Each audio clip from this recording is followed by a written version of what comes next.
We're the Florida reporters who discovered that up to 800 bodies from Tampa's first African American cemetery were missing. Ask us anything. How the hell did you find out that all these bodies were missing?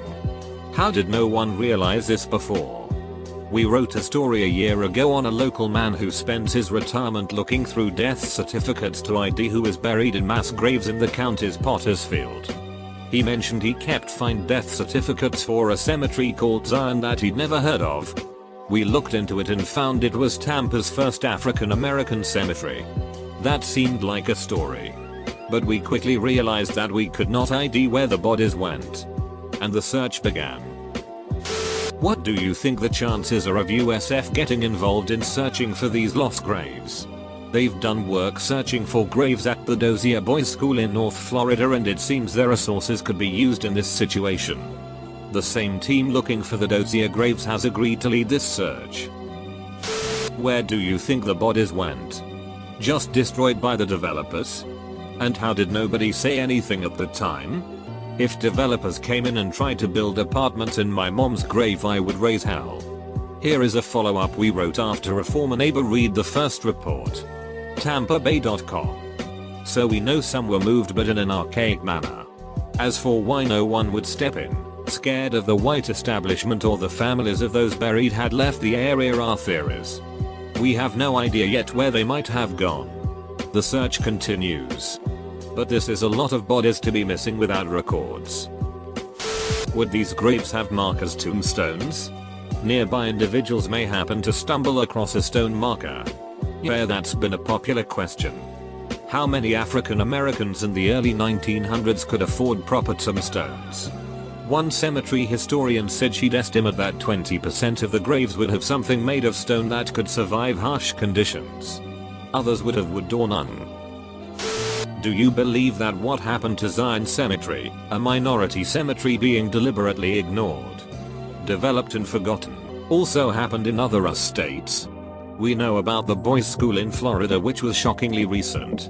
But I wonder if this was actually a common way to deal with the inconvenient dead. Thank you for working so hard to right this wrong. One expert on finding lost African American cemeteries told us 31 have been found throughout the country since 2010. In 1991, African American graves were discovered 24 feet below the ground during construction of a General Services Administration office building in Manhattan. In Newborough, NY in 2017. A school was being converted into a courthouse when workers found African American graves severed by underground utility lines. Correct me if I'm wrong, but isn't Tampa an area where basements are rare? Even for commercial buildings? Since you are doing GFEs, it sounds like there is a possibility that many of the grave sites weren't moved, but just built over? That is unfortunately possible. The woman who saw some moved, TampaBay.com, said it took weeks. Experts we have since spoken with have said it should have taken months or even a year. As a Tampa native, thank you for your hard work in figuring out this mystery. Thank you for reading. Follow-ups are coming. Tampa has a very unique past, especially regarding the Columbia restaurant. Can't wait to read the follow-ups. This must have been a challenging story to report. What do you think was one of the biggest challenges you encountered in the reporting process, and how did you deal with it? Great question. Finding the chain of ownership. Deed records are listed in two separate books, one by buyer and another by purchaser. So you need a name to start with. We knew H.P. Kennedy developed the land in 1929, so he was our first starting point. He led us to Alice Fuller, who sold it to him. But then a dead end. We could not find who she purchased it from. But we also knew that in 1912 Outlandish Head was in a court battle with the cemetery owners.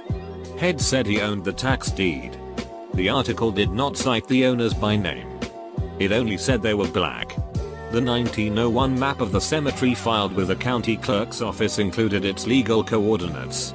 So, in newspapers.com that has digitized newspapers dating back to the 1800s, I searched for J.J. Head and the legal coordinates for the year 1912. That brought to the legal notice for the court date for the cemetery dispute, and it included the owner name Florida Industrial and Commercial Company. We then went back to the clerk's office, were able to find out who they purchased it from, Richard Dobie. Which was a huge aha moment because he is among the most important historic figures for Tampa as an early African American developer. Hi. The Tampa Times has been releasing amazing pieces lately. I also read on about kids going on joyrides. Thank you for the hard work. As for my question, what changes do you think are necessary to prevent this from happening again? Well, laws are in place now to prevent cemeteries from being disrespected. There is also legislation being introduced to protest such cemeteries. TampaBay.com. There's a segregated cemetery where I live in Volusia County dating back to 1929, and the landowner is wanting to have the bodies exhumed against the will of the surviving family members' wishes. Many of the graves have already been vandalized, and the city, county, and Department of Cemetery Services have refused to do anything about it. How does one go about fixing this issue? How did you begin your investigation to make a change? Wow. Tough to answer that question in a short response. Perhaps these two stories will help. TampaBay.com.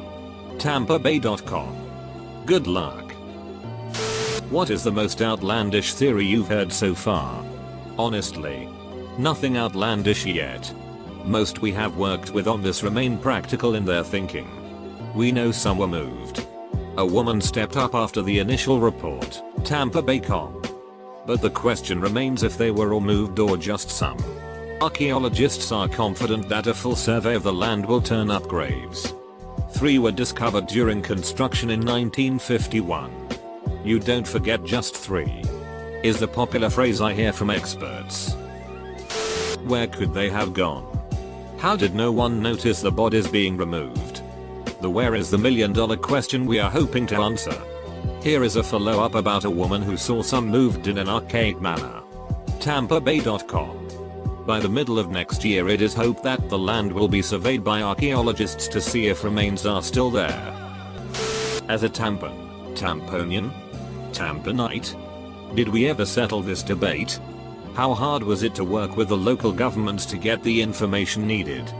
How hard was it to find the documents you were searching for? Did anyone ever give you any trouble? Also, thank you for all that you do. I read this article when it came out and thought it was very thought-provoking and interesting. You all are doing great work. Thanks. So all bodies of government were great. The city sent us PDFs of minutes of city council minutes from that era. The county clerk's employees were looking through records even when we were not there. The History Center, USF and everyone cited in the story fell into the Zion rabbit hole with us. Seriously, WTF? That is a common reaction. I thought funeral plots were basically all individual land titles. And just clearing then was a real estate nightmare. How'd they pass a title search to be able to sell the land and build on it? Great question. So we searched through deed records because each plot should have been recorded. But we found none.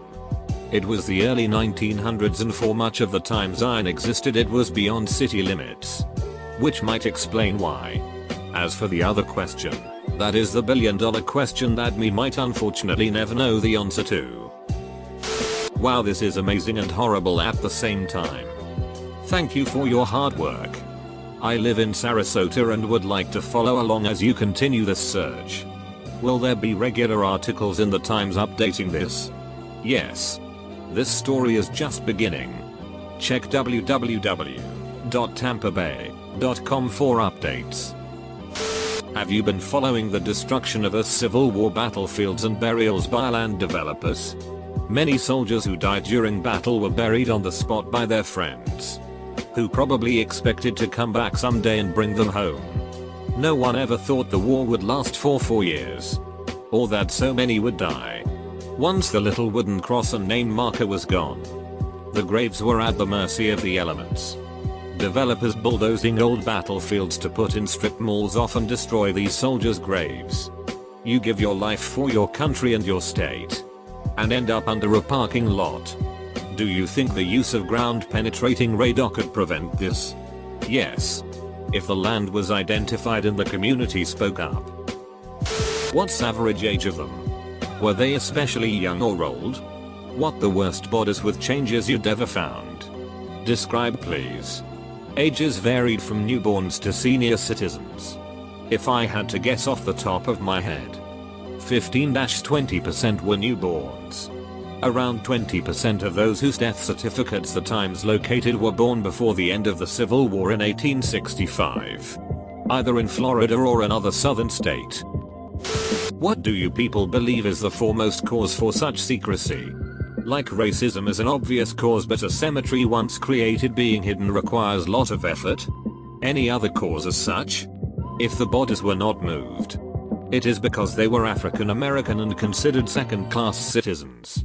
If they were moved and no records were made of where they went, it is because they were African Americans and considered second-class citizens. But it remains a possibility that they were moved and the records were lost, and there is nothing nefarious about this. Yes. This is common unfortunately. Since 2010, 31 lost African American cemeteries have been found, and 16 of those during construction. Isn't this pretty much what happens to all cemeteries in heavily populated areas in the long run? No city has room for an endlessly expanding perpetual cemetery. So eventually the bodies are dug up and dumped who knows where. Or the cemetery is just built over. I assume this is expected and normal in any old city in Europe. Yes. It happened to others as the city grew. In 1926, the all-white Catholic cemetery a block from Zion was moved to make way for development. But there are ample records showing the bodies were taken to Myrtle Hill Cemetery in Tampa. Cemeteries will always be getting moved, but there should be records.